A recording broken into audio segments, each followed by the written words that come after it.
What's the distinction between joy and happiness? The garden holds the solution for Mary Katherine Backstrom, or MK as she's come to be called.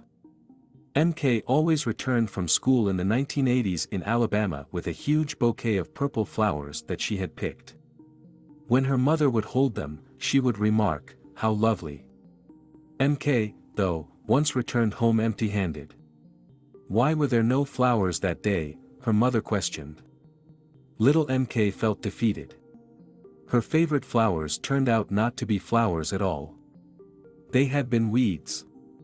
Henbit is a horrible name for something else. Today, MK's mother enjoyed gardening a lot. She grew an abundance of difficult-to-grow plants including luxuriant irises and creeping roses. She knelt down and told MK how picky flowers are. To thrive, they need ideal circumstances. Yet, weeds are tough and may live everywhere. We frequently encounter less than perfect circumstances in life. There are many ups and downs in it. And happiness is comparable to henbit. It spreads everywhere it can, slipping through the seams of existence. Contrarily, happiness is quite priceless, like a rose. Stunning but picky.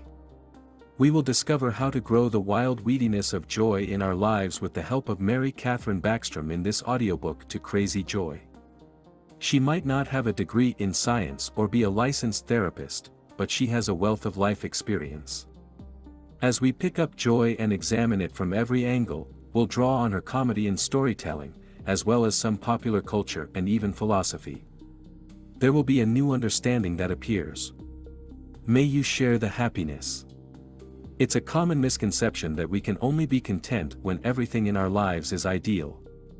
If I ever get my ideal job. If only I had the money for my ideal wedding. Once I lose the additional holiday weight. The reality is that the pursuit of perfection only creates obstacles. We frequently attempt to cling to things that we mistakenly believe to be joyful. Things like riches, success, social prestige, and physical attractiveness. But as soon as we get them, we simply move on to the next thing. This kind of joy is transient. On the other side, we flee from anything that appears to be the antithesis of joy. Heartache, dissatisfaction, or failure. These goods cannot possibly make us happy. Avoid at all costs, please. The issue with this strategy is that avoiding discomfort or pain so frequently results in avoiding life. Your willingness to take chances is what brings you delight. Undoubtedly, you could lose your balance. But if you don't at least give it a shot, you'll never get to feel the rush of galloping with the wind in your hair along the beach. What can you then do? Where do you find happiness? The secret, according to MK, is to quit focusing on the end point. Happiness is instead found in the adventure. Because life's journey is paved with both highs and lows. There is no getting around that. In reality, failure and heartache are frequently indications of a life that has been fully lived. We'll discuss some of life's challenges that, at times, seem to be the furthest thing from joy in the sections that follow, including fear, uncertainty, loneliness, and the very definition of misery, death. But if you learn to alter your perspective, you might start to find joy even in the most hopeless circumstances. Let's briefly discuss Sir Isaac Newton to do this. Put on your nerdy glasses because we're about to get nerdy, that's right. According to Newton's third law of motion, there is an equal and opposite reaction to every action. You might consider happiness as a power. And it manifests in pairs, as with all forces. You better be ready for the opposing forces that will undoubtedly tug on you if you wish to feel joy, disappointment, heartbreak, failure, and misery. All of them are a part of life. Then again, so is happiness. Anyone close to MK knows that she's not a baker. As much as she wants to have her own mother's talent for whipping up towering cakes and gooey pastries, MK has come to accept her limitations in this department. So what on earth compelled her to show up to her mother-in-law's Thanksgiving dinner one year holding 2 store-bought pecan pies, insisting that she baked them herself? The answer is something that most of us, and especially mothers, know all too well: comparison. MK felt deficient for not being able to make her own pies like many of the other women in her life. At first look, comparison appears to be so innocent and harmless. The thing is, it's silently wreaking havoc in your head and snatching all the joy it can get its filthy claws on. The National Institutes of Health revealed that comparisons make up on average 12% of all of our thoughts. That much mental capacity is given over to making yourself feel inadequate. When MK was seeing her therapist, she became aware of how frequently she makes comparisons to her friends, her family, and even total strangers. And the thoughts she has about herself are typically negative in addition to these comparisons. For instance, MK must be a poor mother in addition to the fact that the mother consoling her child on the bus is a better mother.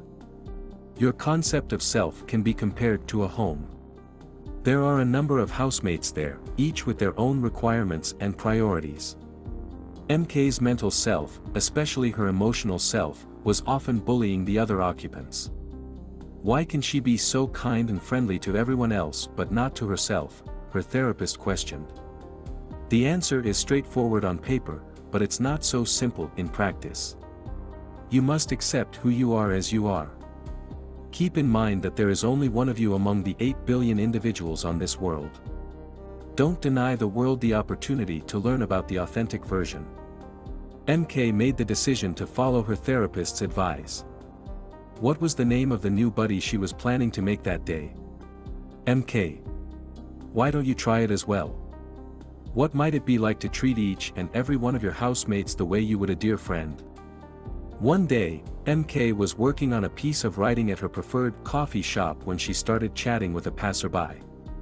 She informed him of her study on joy, and he suggested Friedrich Nietzsche as a philosopher to look into.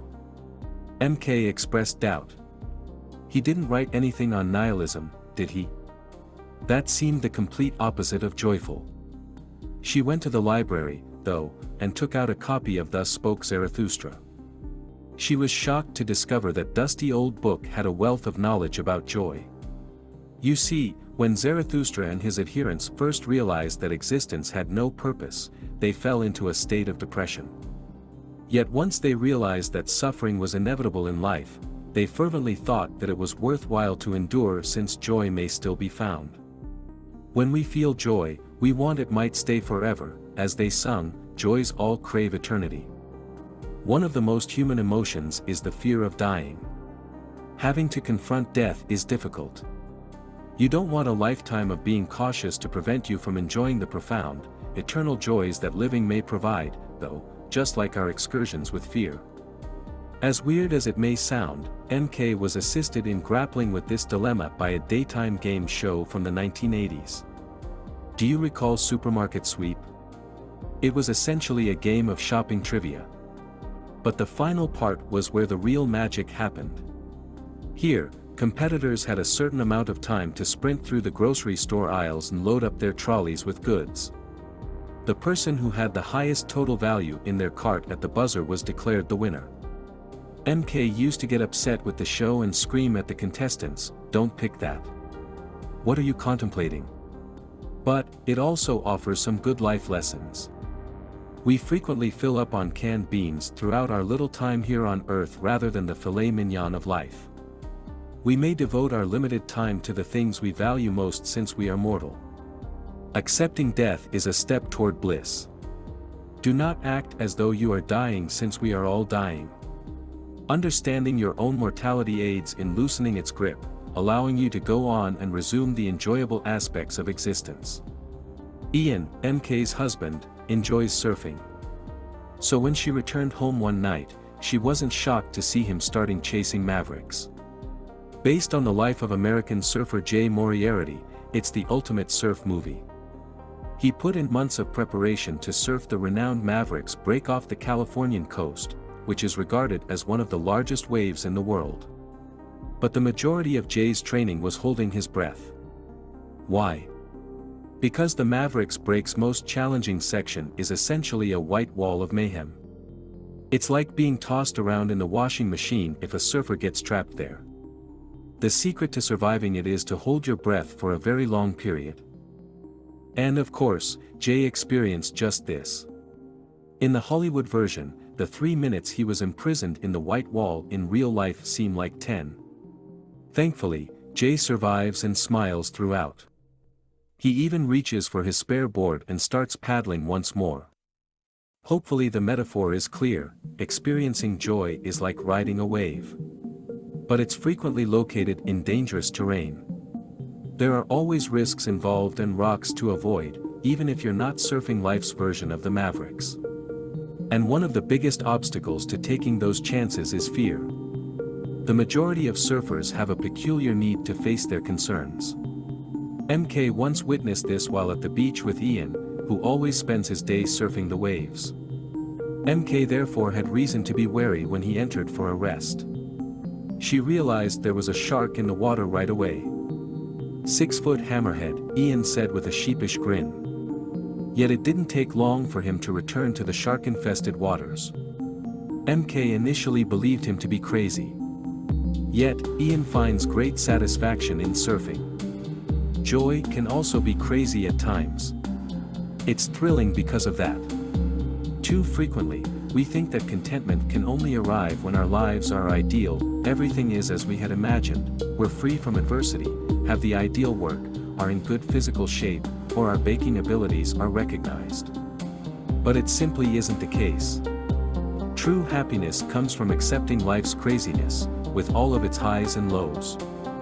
Accept your mortality, cherish your individuality, and give up attempting to live up to unrealistic expectations. The waves of happiness will come when you opt to surf among the sharks, and occasionally you'll even capture one. Sometimes you'll take a massive fall. But don't worry, it will be worth it in the end. Greetings from Wild Delight.